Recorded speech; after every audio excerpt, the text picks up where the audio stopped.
આચાર્ય રજનીશ ઓશો હંમેશા કહેતા મિત્રો કે અસ્તિત્વએ આનંદ આપ્યો છે, દુઃખ આપણી શોધ છે.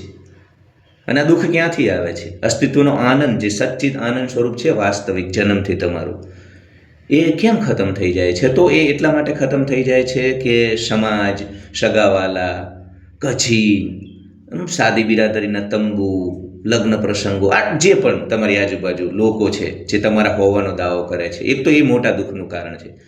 કારણ કે કોઈ છે નહીં તમારું, દુઃખમાં કોઈ નથી. ગુલાબજાંબુ નક્કી કરવા આવશે લગ્નમાં, એટલે આવા દોગલા કાયર નપુંસક ત્રાજવું લઈને લોકોને તોલવાવાળા મૂડીવાદી લોકો તમારા દુઃખનું કારણ છે.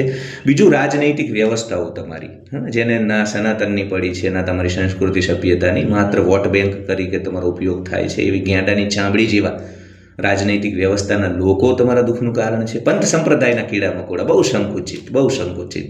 એમને એવું લાગે કે જણ સનાતનના મોટા બધો ભાર એમના ઉપર છે ને એ જ બધા સનાતનની વ્યવસ્થાઓને ટકાવી રાખે છે. એવા કાયર નપુંસક દોગલા લોકો તમારા દુઃખનું કારણ છે. અર્બન રેટ રેસ, કોર્પોરેટને આ બધું, કે જ્યાં બિલ્સ પે કરવાના, મોટા મોટા શોપિંગ મોલ ને ભાગમ ભાલ, ઉંદર દોટ, 200 સેકન્ડના ટ્રાફિક સિગ્નલ, ટ્રી લાઇન વગર, વૃક્ષો વગરના ગાછા જેવા તમારા બિલ્ડિંગવાળા કબૂતરખાના, પ્રાઇવેટ સ્કૂલ, આ બધી જ મનુષ્ય નિર્મિત વ્યવસ્થાઓને છોડી દો એક વખત જીગર કરીને.